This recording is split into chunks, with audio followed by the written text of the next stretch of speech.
En este vídeo repasamos de manera muy sencilla los principales elementos que intervienen en el automatismo eléctrico. Por un lado, tenemos los elementos de mando manual, que suelen ser pulsadores, interruptores o selectores. Como veis aquí, básicamente consisten en tener un contacto normalmente cerrado y un contacto normalmente abierto. Algunos solo tienen o el cerrado o el abierto, pero lo más frecuente es este contacto doble. Los pulsadores también suelen tener colores para localizar rápidamente en un momento dado qué tipo de operación hacen. Por ejemplo, el pulsador verde nos indica que es un pulsador de marcha, de activar el circuito. El pulsador rojo nos indica que es un pulsador de parada. Y este que tiene forma de seta, que se le suele poner también un círculo amarillo, es un pulsador de parada de emergencia. Es igual que este, pero es para emergencias. Este puede parar una maniobra puntual y este puede parar toda la operación. Y luego tenemos los selectores, que pueden tener una, dos, tres, varias posiciones. En los esquemas de automatismo, cuando se representan estos elementos, se les adjudica normalmente la letra S. Otros elementos de mando manual son los interruptores, que pueden tener varios contactos. Este que tenemos aquí tiene 4 contactos. En este caso también se representan en los esquemas con la letra S. Otros elementos que intervienen en el automatismo son los elementos de señalización óptica. Son pilotos, llevan una bombilla en su interior, por eso este es su símbolo, y también suelen asociar sus colores a diferentes operaciones. Lo normal es que el verde esté asociado a que un circuito está funcionando, activado, el rojo nos indica una parada y el ámbar cualquier otro tipo de operación. En los esquemas eléctricos se denomina este elemento con la letra H.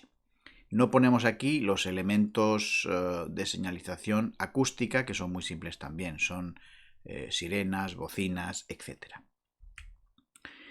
Otros elementos de mando son los de mando automático y hay una gama grande de elementos, ¿no? Desde vacuostatos, termostatos, presostatos, finales de carrera, detectores, células fotoeléctricas. Todos estos tienen en común que actúan de manera automática sobre los circuitos sin necesidad de la presencia humana. En el caso anterior hemos visto que eran de mando manual, requieren la intervención humana, pero en este caso, por ejemplo, si es un presostato, es la presión la que hace funcionar el circuito o llegar a una cierta temperatura, en el caso del termostato. En el caso de finales de carrera, se detecta un movimiento y cuando se llega a cierta posición, actúa el final de carrera. Esto puede detectar de manera inductiva un elemento metálico o de manera capacitiva un objeto aunque no sea metálico, y cuando se aproxima puede activar una maniobra. Y en el caso de las células fotoeléctricas, ya sabemos que emiten un haz de luz que en el otro lado recoge la otra fotocélula y cuando se interviene este haz de luz se pone en marcha un circuito o se para. Básicamente es lo mismo que el anterior. Contactos normalmente abiertos o cerrados o dobles. Luego tenemos los elementos de corte y protección. En el caso de la protección, tenemos los conocidos interruptores magnetotérmicos. Y los interruptores magnetotérmicos, también los hay bipolares, tripolares, etc. En los esquemas eléctricos, todo lo que tiene que ver con protección se denomina con la letra F. También está el interruptor diferencial. El anterior era para proteger los circuitos de cortocircuitos y sobrecargas, y este es para protegernos de las derivaciones por corrientes de defecto. También, al ser protección, se denominan en los esquemas con la letra F. Luego tenemos el interruptor guardamotor, que es un interruptor que sirve para cortar el circuito de potencia, pero además pues tiene la protección magnetotérmica. Siempre suele tener un botón de marcha y un botón de paro. Como actúa sobre el circuito de potencia, se le asigna, aunque es un interruptor también de corte y protección, pero se le asigna la letra Q. El interruptor de corte por excelencia en automatismo es el contactor. El contactor, pues que es un interruptor que se activa con una bobina eléctrica que recibe una señal de mando y hace entrar una serie de contactos principales, que son los contactos de potencia, y luego también contactos auxiliares. Aquí vemos un poquito representado el contactor que tenemos aquí, pues tiene todos estos contactos principales y luego tiene un contacto auxiliar abierto y un contacto auxiliar cerrado. Y esta sería la conexión de la bobina. En el caso de los contactores y relés, siempre se les denomina los esquemas con la letra K.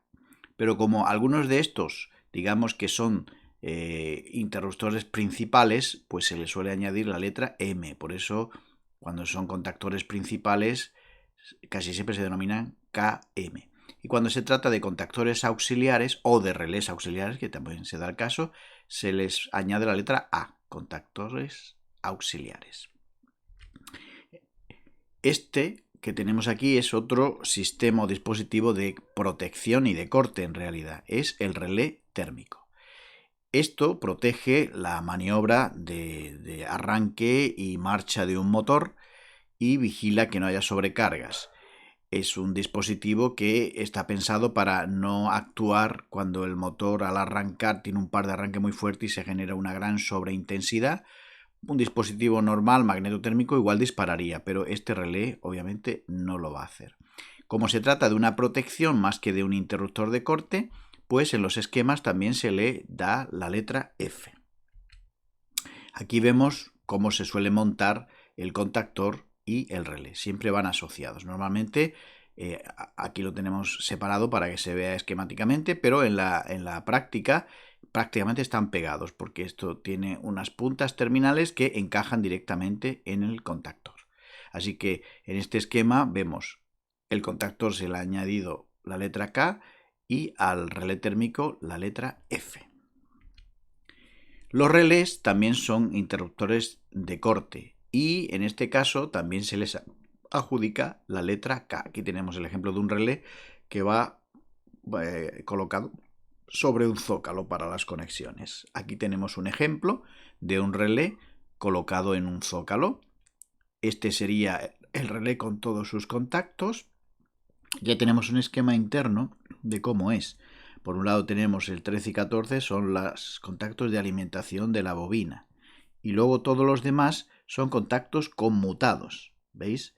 Aquí tenemos el interruptor que sería, digamos, común. Y luego en esta posición está cerrado y en esta posición está abierto. Aquí tenemos un caso de un relé con 4 contactos. Como son interruptores de corte, aunque de menor intensidad, es decir, para potencias más pequeñas, pues también se le añade en los esquemas la letra K.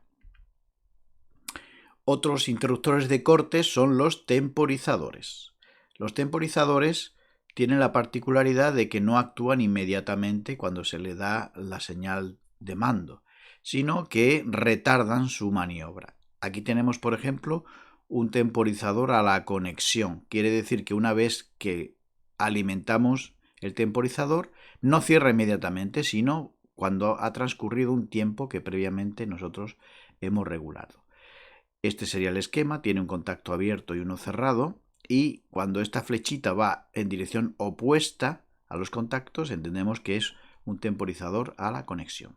Como también se trata de un interruptor de corte, pues se le añade en los circuitos la letra K o KM si son principales.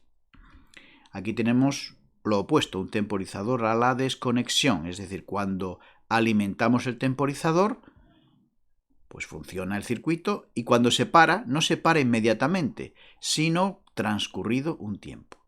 ¿Cómo sabemos si es a la desconexión? Pues en este caso, veis, la flechita va en dirección hacia los contactos. También se le añade la letra K en los esquemas. Aquí tenemos ahora ya los actuadores, que son, digamos, el eslabón final de una instalación de automatismo.